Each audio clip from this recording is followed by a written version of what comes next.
In today's video, I'm going to teach you how to change to PlayStation button prompts on Steam games.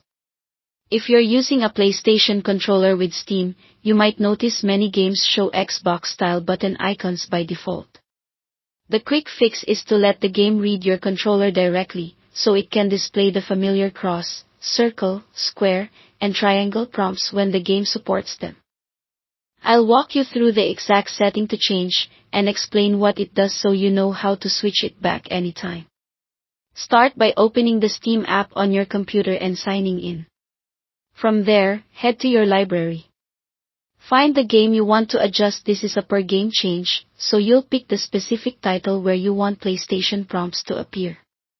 Right-click on that game and select Properties.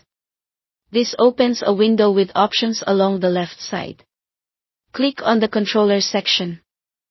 This is where Steam handles how it interprets and passes your controller inputs to the game.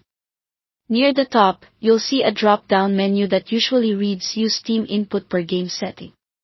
That default means Steam may be translating your controller into a standardized layout, which is why you're seeing Xbox-style icons, even with a PlayStation controller. Open that drop-down and change it to Disable Steam Input. What this does is stop Steam from overriding your controller inputs. Instead, it passes your controller straight to the game. When a game has native PlayStation support, it can now detect your DualShock or DualSense correctly and display PlayStation button prompts. Once that's set, close the Properties window and launch the game. With your PlayStation controller connected, you should now see PlayStation prompts in menus, tutorials, and in-game overlays instead of Xbox ones. Keep in mind that this depends on the game itself. Many modern titles include PlayStation icons, but some older or PC-first games may only offer Xbox prompts, even with Steam input disabled. A couple of quick notes to keep things smooth. This change only applies to the game you edited, so repeat these steps for any other titles where you want PlayStation icons.